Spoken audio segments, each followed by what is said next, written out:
compartir el evangelio, o tal vez podríamos decir cómo reaccionar ante la oposición contra el evangelio, cuando nosotros somos quienes recibimos cierta oposición. Y comenzamos a ver ahora en este capítulo 7 de Juan uno de los pasajes posiblemente más agresivos en este tiempo que estamos leyendo, agresivos contra el Señor Jesús.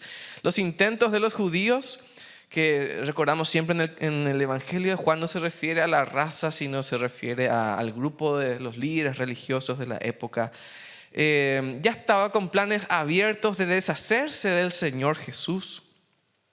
Y Jesús mismo estaba muy consciente de eso. Él sabía muy bien que estaban tratando de matarle. No vamos a leer todo el capítulo porque es muy largo, pero les invito a que lo hagan luego. Y una de las preguntas que muchas veces surge en la vida cristiana y tal vez surja con mayor frecuencia en los nuevos creyentes, los que recién están comenzando a caminar con el Señor, es: ¿por qué mi vida ahora que me entregué al Señor es más difícil? ¿Por qué me es todo más complicado ahora que me entregué que le entregué mi vida a Dios? Algunos incluso llegan a decir: desde que le entregué mi vida a Dios, mi familia se enfermó más veces, los negocios comenzaron a decaer, parece que todo me empieza a salir mal. ¿No debería ser todo lo contrario y haber comenzado a mejorar? Yo sé que no es la experiencia de todos, pero de muchos ciertamente es así. Parece que comenzamos a caminar con el Señor y ahí empiezan los problemas. Quiero invitar al hermano Ale que pueda pasar, por favor, para compartir algo con nosotros. La vida cristiana tiene sus enemigos. Y justo en el estudio del miércoles pasado, en el discipulado de adultos, comenzamos a hablar acerca de los enemigos de nuestra vida espiritual. Nos alcanzó el tiempo para ver solamente uno, que es el mundo, o mejor dicho, la amistad con el mundo. Además, otros enemigos que tenemos son la carne y sus deseos, Satanás, el propio Satanás. Y en este capítulo de Juan 7 vamos a ver que Jesús comienza a enfrentar algo que muchos de nosotros tal vez hayamos experimentado, o si nunca lo hemos experimentado, tal vez vayamos a experimentar en breve, que es la oposición de los que no creen. ¿Cuántos alguna vez acá recibieron oposición de gente, algún tipo de, no sé si agresión tal vez, pero algún tipo de oposición de gente que sencillamente no cree en la Biblia, o en Dios, o en todo lo que representa la iglesia también? Yo le pedí al hermano Ale que nos comparta brevemente acerca del ministerio en la plaza, que la predicación de la palabra en la plaza, y cómo reacciona la gente también en ese lugar. Buenos días. ¿Cómo me presentaste, pastor? ¿Como Don? Don Ale. Yo tengo muchos nombres. Acá me conocen como el abuelo Ale. En mi barrio soy conocido como Don Ale. Otro me dice el señor Quintana. El que no sabe mi nombre y mi apellido me dice el señor de la esquina. Porque vivo en una esquina.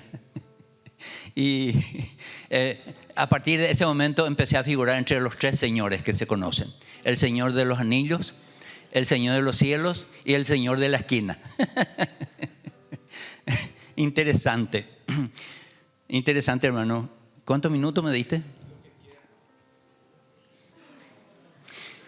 Yo soy un tipo de poco hablar, pero de mucho comer.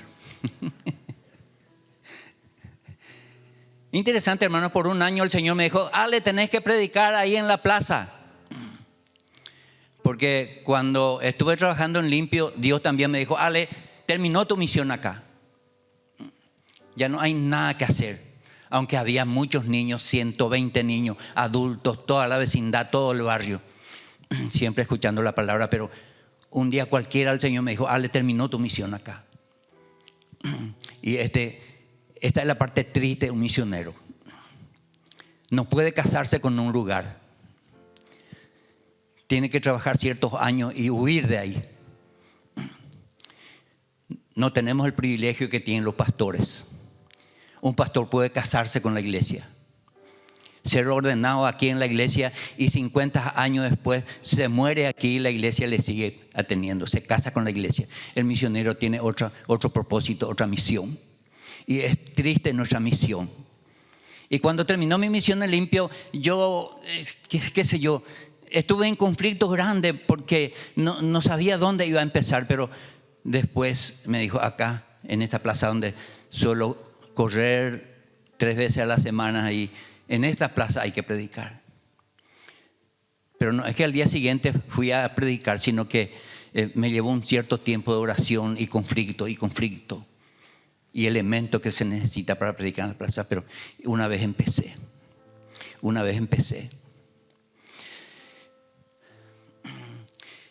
Y el programa se llama Regreso a la Biblia. Y empiezo a hablar de la Biblia. La Biblia, todas las personas que se consideran cristianos, 90% de la población cristiana según la estadística es cristiana.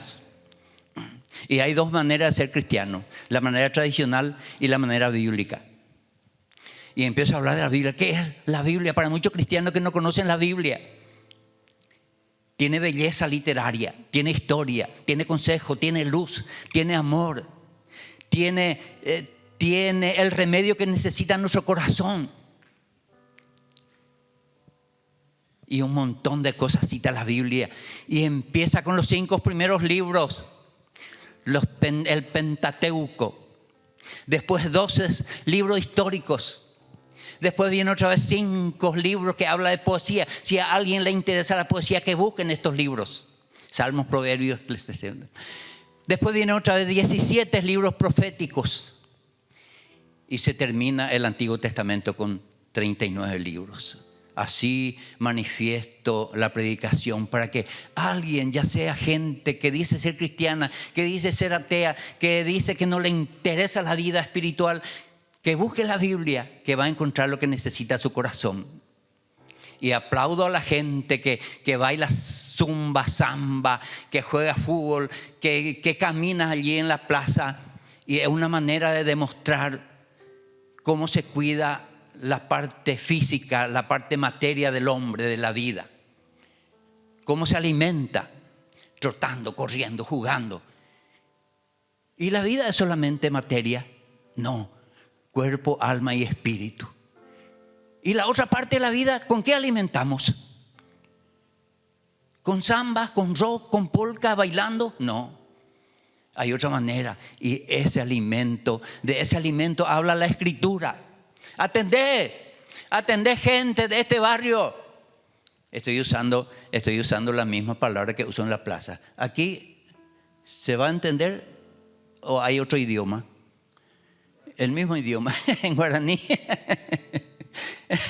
Entonces trato la manera de interesarle a la gente para que busque la Biblia. ¿Por qué te enojaste contra la Biblia? Sos un cristiano, una cristiana, y te enojaste.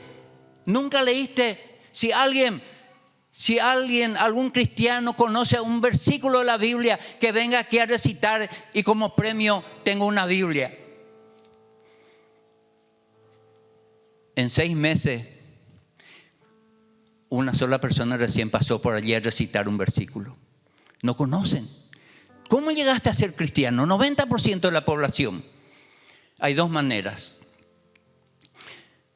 Por la manera tradicional, donde la iglesia tradicional cree que sometiendo a cierta ceremonia a un bebé, ya sale por la otra puerta siendo cristianas. Y es el sistema que la Biblia no enseña. Ninguna iglesia en el mundo tiene autoridad para hacer cristianos en serie, así como se hacen autos, así como hace el ingeniero Porsche, o creo que él era más médico que ingeniero, que inventó el Volkswagen. Entra un montón de metal en esta puerta y sale allí haciendo un auto. Y Henry Ford también podría hacer lo mismo. Y el cristianismo no nace así. El cristiano se hace haciendo una declaración, una entrega, entendiendo. Una persona que no tiene uso de razón no puede ser cristiano nunca. Un bebé no puede ser cristiano. Absolutamente no puede ser cristiano, no entiende lo que pasa. Y para que uno sea cristiano, uno tiene que decidir. Mi mamá no puede decidir por mí, mi papá, mi compadre, mi vecino, mi patrón, nadie. Yo tengo que decidir porque la salvación es personal. Yo elijo el infierno o el cielo por mis propias cuentas. ¿Cuántos de los que están aquí en la plaza son cristianos por tradiciones? ¿Cuántos son aquí cristianos porque tuvo un encuentro personal con Jesucristo? Y así desafío a la gente. Así desafío a la gente para que tenga un encuentro personal con Cristo, reconociendo sus pecados, porque Juan el Bautista, después de un gran silencio de 400 años, terminó Malaquías, y hubo un 400 años donde nadie decía más: Dios está aquí, Dios dice esto, Dios dice aquello. Todo el mundo estaba confundido, desorientado. Y apareció Juan el Bautista, y empezó la nueva, el nuevo ciclo, la nueva manera de buscar a Dios y de tener un encuentro personal con Dios. Yo tuve esta experiencia a los 23 años. Yo era muy religioso, pero una noche escuché el mensaje de salvación y Dios obró en mi vida y experimenté el nuevo nacimiento. Nadie tiene autoridad, ninguna iglesia tiene autoridad para decir: este bebé vamos a poner aquí, vamos a ponerle una Biblia de oro, una cruz de oro encima y ya está hecha. Ni nadie, ningún líder religioso se le encomendó desde el cielo a tener una palabra mágica para decir, tocando una criatura a una persona, ya son cristianos. No. Y eso es lo que más o menos las iglesias tradicionales enseñan. Le tocó fulano y dice abracadabra, ya es cristiano y ya sale cristiano. No está en la Biblia. No enseña la Biblia. La Biblia enseña un encuentro personal con el Señor, así como se produjo en tu vida, no sé a los cuántos años, pero después de tener uso de razón. Es la cosa más preciosa. No se puede explicar lo que se produce en la mente, en el corazón de una persona cuando de repente entró una noche a un culto y salió siendo una persona diferente en su manera de sentir, de hablar, de comportarse. ¿Cómo es el nuevo nacimiento? ¿Quién puede explicar? Nadie puede explicar, porque es una manifestación de Dios dentro de la mente y el corazón de las personas. No es un lavado de cerebro que hacen los pastores. Es muy famoso, en mi pueblo era muy famoso. No, ni te acerques. No te acerques a un pastor. No pases por la vereda de un templo evangélico, porque te pueden lavar el cerebro. ¿Qué? Este pobre pastor, ¿cómo puede lavar el cerebro de nadie? No puede, no tiene potestad, no hay un secreto, nada.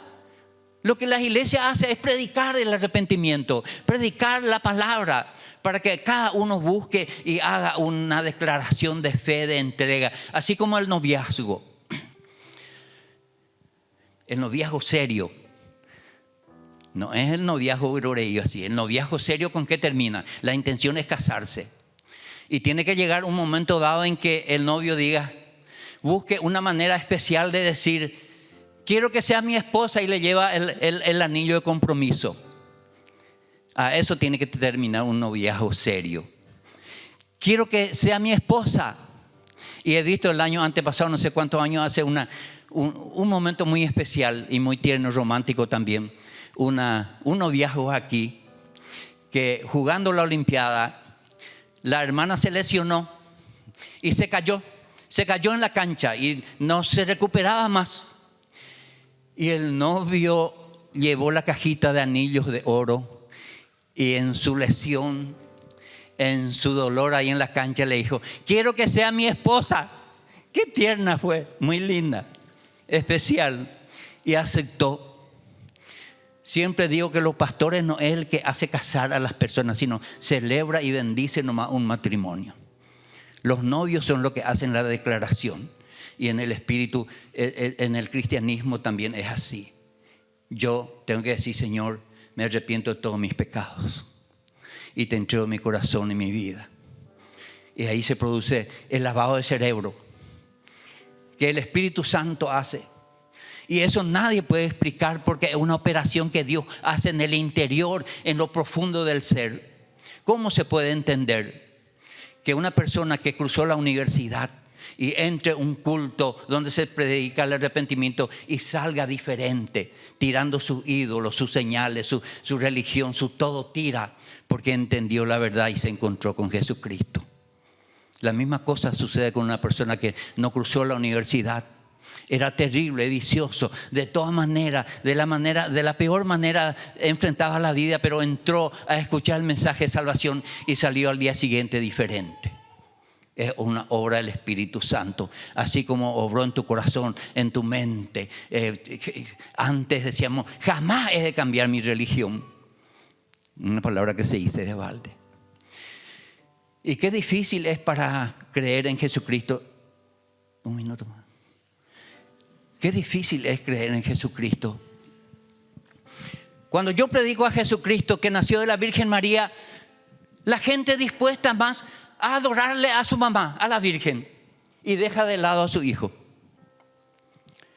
Yo predico la entrada triunfal en Jerusalén y la gente más lista para adorar la hoja del pindó que el Salvador que quería entrar en el corazón. Y toneladas de hoja de pindó se guarda porque creen la gente que la hoja del pindó va a tener poder para enfrentar los ataques diabólicos. ¿Dónde está en la Biblia eso? Es Jesucristo el que tenía que ir en el corazón y a vivir en los hogares. Eso es lo que yo le predicaba, pero hay alguien que tuerce el entendimiento. Yo predico el hombre que murió en mi lugar en la cruz y la gente lista para adorar la cruz y no al que murió en la cruz. ¿De dónde viene esa confusión? Qué triste. Y así predico en la plaza ahí. Un señor se acercó y me dijo: a vos te voy a matar. Estás creando muchos problemas aquí. Y yo bajé mi micrófono y le miré bien y creí que me iba a venir a matar. Lo único que iba a decir: amada, acordate siempre de mí.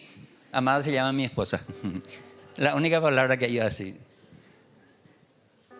Y se quedó ahí y después fue a sentarse así en un lugar y a escuchar el mensaje.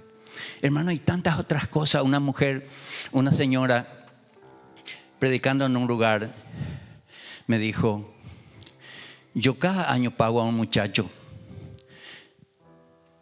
400,000 guaraníes para que me traiga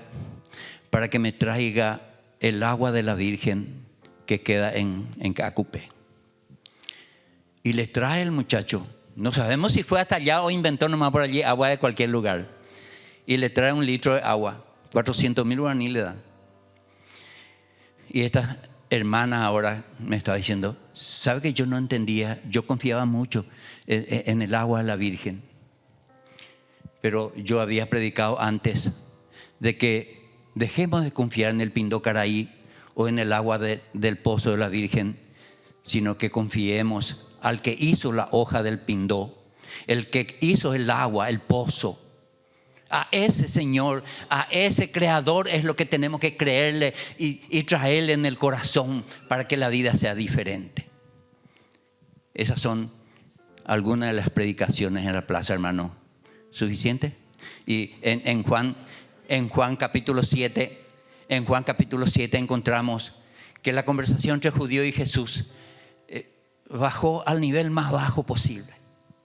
Los judíos le dijeron: él dijo: yo soy Dios, hijo de Dios, que es la misma cosa. Nosotros no somos hijos de fornicación, le dijeron los judíos. Una conversación muy baja. Y en la plaza, si ustedes escucharan el grito de los que corren y la conversación de la gente, no es tan elevado, más o menos así también. Dios te bendiga, hermano.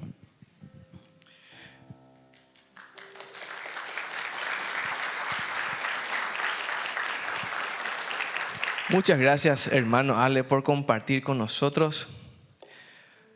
No sé si predico yo también o quedamos acá nomás ya por hoy. Es mucha bendición. Realmente el Señor usa toda su iglesia. Pero vamos a leer también la Biblia para no irnos de acá sin leer la Biblia. Vamos a leer Juan 7 y como les dije en un principio, el tema en esta mañana es la oposición que muchas veces recibimos a compartir la palabra de Dios. Y vamos a ver 2 grupos de personas. Creo que solamente vamos a ver el primer grupo en esta mañana y el segundo en la noche. El primer grupo, aquellos que no creen, y el segundo, aquellos que son directamente perjudicados por la predicación de la palabra, que también los hay. Juan 7:1 en adelante dice así: después de esto, andaba Jesús por Galilea. No quería andar por Judea porque los judíos lo buscaban para matarlo. Estaba próxima la fiesta de los tabernáculos de los judíos. Por tanto, le dijeron sus hermanos, y acá se refiere a sus hermanos carnales, podríamos de su familia: sal de aquí y vete a Judea para que también tus discípulos vean las obras que haces. Porque nadie que procura darse a conocer hace algo en oculto. Pues que haces estas cosas, los milagros y eso, manifiéstate al mundo. Ni aun sus hermanos creían en él. Entonces Jesús les dijo: mi tiempo no ha llegado todavía, pero el tiempo de ustedes siempre está a la mano. El mundo no puede aborrecerlos a ustedes, pero a mí me aborrece, dice el Señor Jesús, porque yo doy testimonio de él que sus obras son malas. Suban ustedes a la fiesta. Yo no subo todavía a esta fiesta porque mi tiempo aún no se ha cumplido. Habiendo dicho esto, él se quedó en Galilea. Hasta ahí la lectura de la palabra de Dios por ahora. La historia continúa. Y es muy interesante ver todos los aspectos humanos que van surgiendo, todos los detalles que van surgiendo en esta historia. Les animo nuevamente a que lean todo el pasaje completo luego. Y vamos al primer punto. La oposición que recibió el Señor Jesús de parte de aquellos que no creían en Él. Hay oposición de parte de los que no creen. Hay varios niveles de oposición a la fe. Yo sé que muchos aquí habrán experimentado algún tipo de oposición en algún momento de su vida. Y esa variedad de niveles de oposición muchas veces va desde una simple queja o un comentario sarcástico tal vez de nuestra familia, de nuestros amigos que nos dicen: no podés, Pico, nunca faltar a tu iglesia para ir con nosotros. Vamos a visitarla a fulano, una vez o nomás vas a faltar. Y comienzan a una forma un poco disimulada a criticar también nuestra forma de vida, aquellas cosas que creemos importantes. Algunos van a cosas un poco más violentas, como que llegan incluso a decir: ahora fulano ya no está con nosotros porque se cree mejor que nosotros. Ahora que se va a su iglesia, él ya cree que es mejor y ya no se junta con nosotros y ya no quiere hacer nada con nosotros. Y nada más lejos de la verdad. Justo ayer una de las jóvenes de la iglesia, aquí en una visita, compartió que en el momento de su bautismo, venía ya a la iglesia y demás, pero en el momento de bautizarse, su familia dejó de hablarle por 2 o 3 meses, ya no le hablaba más. Y es parte de la oposición que muchas veces recibimos de parte de la gente que nos rodea, nuestros amigos, nuestra familia. ¿A qué se debe la oposición que recibimos por ser cristianos? ¿A qué se debe que alguien comience a rechazarte o hacerte la contra? ¿Por qué? ¿Acaso no nos hizo el Señor mejores personas que las que éramos antes? ¿Acaso muchos de nosotros no somos ahora tal vez un poco más agradables o más amables de lo que éramos en el pasado? Sin embargo, pareciera que nos toleran menos. Muchos éramos tal vez un lío de nervios, explotábamos por cualquier comentario que nos molestaba, pero sin embargo parece que ahora es que la gente no nos quiere escuchar. Ahora es que la gente no nos quiere tener paciencia. ¿Acaso no éramos muchos de nosotros más tacaños antes que ahora? ¿No éramos tal vez muchos de nosotros más mentirosos? Tal vez no éramos más orgullosos. Muchos de nosotros tal vez no despilfarrábamos el dinero de la familia. Tal vez muchos de nosotros ¿acaso no éramos dados a los vicios o algo más? Algunos incluso comenzamos a bañarnos con más frecuencia después de hacernos cristianos. Porque nos vamos a la iglesia los fines de semana, ¿verdad? Y antes pasamos todo el fin de semana en la cancha, en cualquier lugar, no importaba luego tanto la higiene. El Señor hizo una obra importante en nuestra vida y nosotros podríamos decir: bueno, ahora soy una mejor persona, a mis ojos por lo menos, de lo que antes yo entiendo que era, porque vivía tal vez en el pecado, un estilo de vida muy malo, pero sin embargo ahora es cuando yo recibo oposición. Ahora es cuando me empiezan a hacer de lado, ya no me quieren invitar para tal o cual actividad. Y vamos a leer de vuelta nuestro pasaje, tengan abierta por ahí sus Biblias, siempre en el capítulo 7. Y el versículo 7, vamos a leer de vuelta. El Señor Jesús afirma que el mundo no puede aborrecer, dice, ¿a quiénes? ¿A sus? ¿Tienen ahí? Versículo 7. a sus hermanos, ¿verdad? Se refiere a sus hermanos en la carne que le estaban diciendo, anda pues ya a la fiesta. No les puede aborrecer a ellos que no creían en Él, porque ellos eran ¿de quién? ¿O de dónde podríamos decir? Del mundo, dice. A ustedes no se les puede aborrecer porque ustedes son del mundo. Y el Señor Jesús dice, versículo 7, pero a mí me aborrece. ¿Por qué? Porque yo doy testimonio de Él. O sea, yo digo la verdad acerca de este mundo y que sus obras son malas. Esa es la razón por la cual hay y debería haber oposición del mundo ante el creyente, el cristiano. Esta es la razón de la oposición que recibimos o que deberíamos recibir. No se trata de nosotros, se trata de ellos mismos, del mundo mismo, quienes nos hacen oposición. Y alguno podría decir, muchos ciertamente podemos decir, bueno, ¿por qué nos hacen esta oposición si nosotros no le estamos diciendo nada muchas veces? No le estamos exigiendo que cambien, no le estamos criticando, no le estamos echando en cara nada, tampoco nada de eso.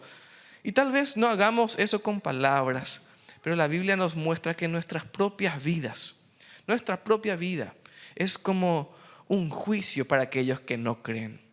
El hecho de estar presentes, y es más, podemos ir aún más lejos que esto y no solamente pensar entre creyente e incrédulo, gente de la iglesia y gente que no es de la iglesia, sino dentro de la propia iglesia hay algunos hermanos que yo estoy seguro que te inspiran mayor respeto que otros, ¿verdad que es así?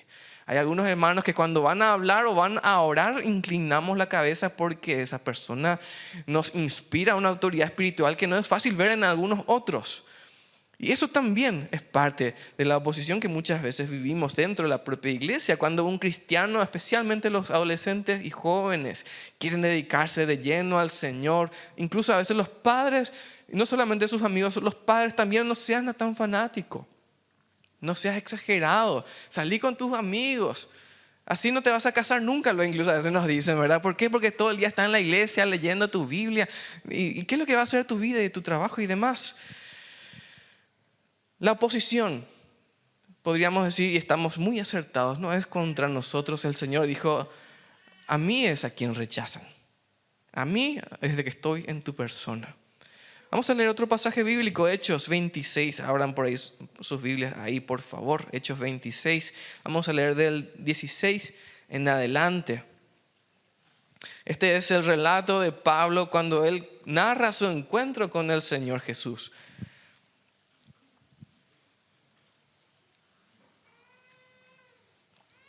Hechos 26, 16 en adelante dice Pablo, está contando la historia que Jesús le dice, levántate y ponte sobre tus pies, porque para esto he aparecido a ti, le dice el Señor Jesús, para ponerte por ministro y testigo de las cosas que has visto y de aquellas en que me apareceré a ti, librándote de tu pueblo, de los gentiles, a quienes ahora yo te envío. Para que abras, ¿qué cosa dice ahí? Para que abras sus ojos, para que se conviertan de las tinieblas a la luz y de la potestad de ¿quién? De Satanás a la de Dios, para que reciban por la fe que es en mí perdón de pecados y herencia entre los santificados. Hasta ahí leemos. El Señor Jesús estaba hablando con Pablo cuando se le apareció. Él estaba yendo camino a matar a más cristianos, pero el Señor apareció, el Señor Jesús. Y le dijo que ahora Él sería, al igual que cada uno de nosotros también, debemos ser luz en medio de las tinieblas. Y sabemos que hay una batalla terrible entre la luz y las tinieblas. Él debía ser luz. Quienes les rodeaban eran la oscuridad. O por lo menos podríamos decir, estaban bajo el dominio de la oscuridad. Y lo mismo pasa con nosotros hoy, y esto es lo que afirma la Biblia. No podemos de ninguna manera evitar esto. Es la misión que Dios nos dejó. Es la naturaleza nuestra ahora mismo ser luz en medio de las tinieblas. ¿Y eso qué produce? ¿O qué debería producir? Oposición. Oposición de parte de los demás. ¿Qué más nos dice la Biblia? Vamos a 2 Corintios 6, por favor. Pueden abrir sus Biblias. 2 Corintios 6. Vamos a leer del 14 en adelante.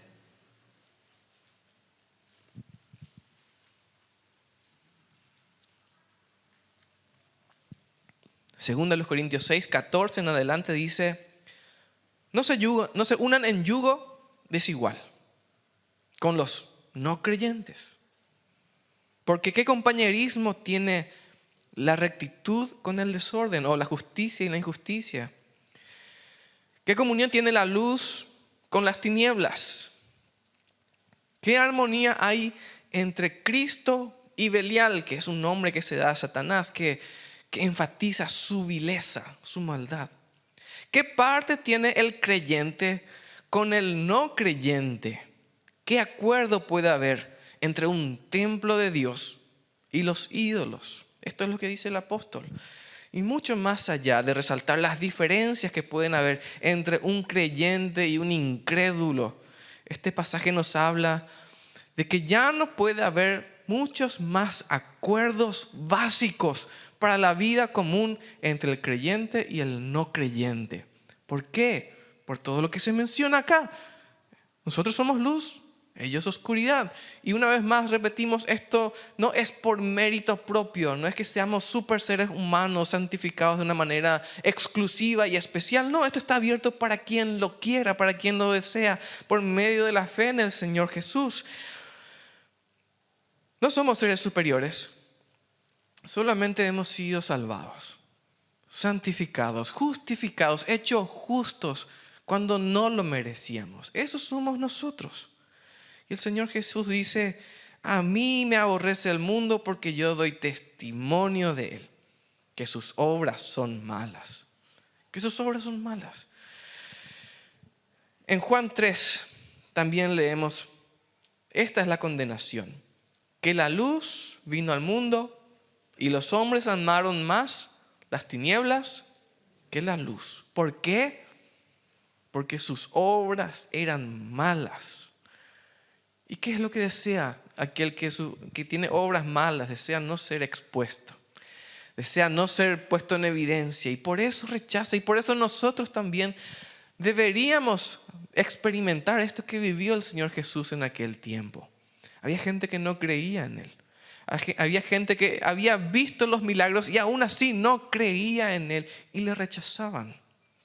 Y quiero preguntarte, ya para terminar en esta mañana, ¿estás experimentando algo de oposición en tu vida por ser cristiano? No porque estés buscando criticar a la gente todo el tiempo, sino porque tu vida es una luz que no se puede apagar. ¿Estás recibiendo oposición? ¿Sos una persona diferente a una persona del mundo? Si ponemos una persona no cristiana junto a vos, ¿vamos a ver alguna diferencia en la forma de vida, en la forma de hablar, en la forma en que gasta su dinero, en la forma en que piensa?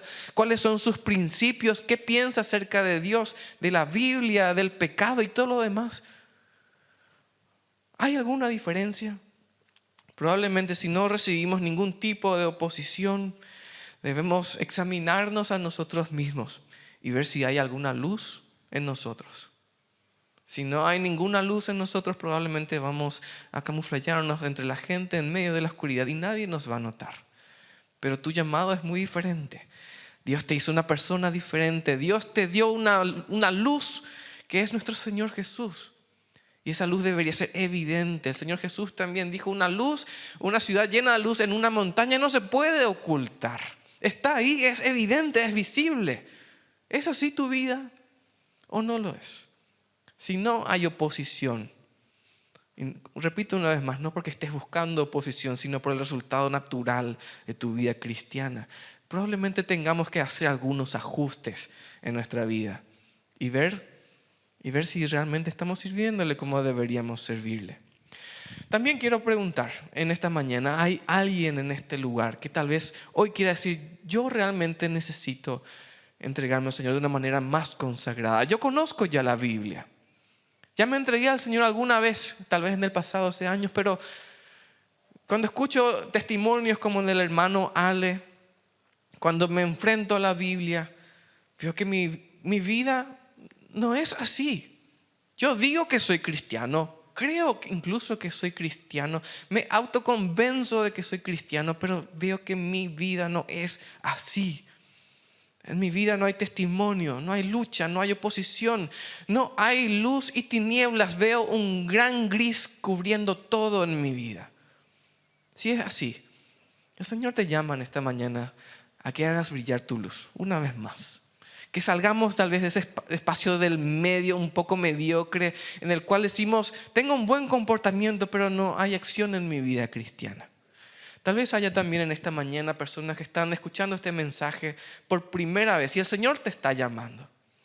Te das cuenta que te está llamando por tu nombre y que Él quiere darte vida eterna. Quiere poner una luz especial sobre tu vida. Quiere darte perdón y vida eterna. Si ese es tu deseo, yo te invito también que hagas una oración con nosotros en esta mañana. Una oración en que le entregamos nuestra vida a Él. La oración no salva. Lo que salva es tu decisión de decir, bueno, yo ahora quiero entregarle mi vida a Dios. Quiero conocerle. Como compartía el hermano Ale, quiero tal vez dejar la tradición que viví, ya sea una tradición totalmente secular de alguna otra iglesia o incluso ya de una iglesia evangélica, porque ahora entiendo que yo no era salvo. Ahora entiendo que yo no me había entregado a Él. Había sido que yo no tenía la luz en mí. Si es así, quiero invitarles a todos por un momento a inclinar sus rostros. Y aquellas personas que así lo deseen, oren conmigo. Primero voy a hacer una oración para aquellos que quieran entregarse al Señor por primera vez. Quieren entregarle su vida. Que repitan una oración conmigo y luego vamos a hacer una oración para todos nosotros. Vamos a orar. Señor y Dios, te damos gracias por tu palabra en esta mañana y hoy yo escucho tu voz llamándome. Escucho que me estás diciendo que no tengo vida eterna, que todavía estoy en mi pecado, que estuve basando mi vida espiritual tal vez en costumbres o tradiciones que vos no me mandaste, que no están en la Biblia, y entiendo que hay un solo camino a la vida eterna y es por la fe en Jesús. Y hoy entiendo eso. Y te ruego, Señor, que me perdones, que me des la vida eterna. Y yo te entrego hoy mi vida a ti para que seas mi Salvador. Te doy gracias por el regalo que me das de la vida eterna.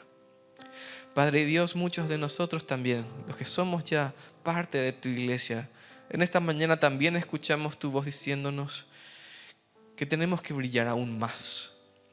Sabemos, Señor, que estamos en comunión contigo, pero muchas veces vivimos en una comunión ínfima, mínima, lo mínimo posible en lugar de buscar una comunión ardiente contigo.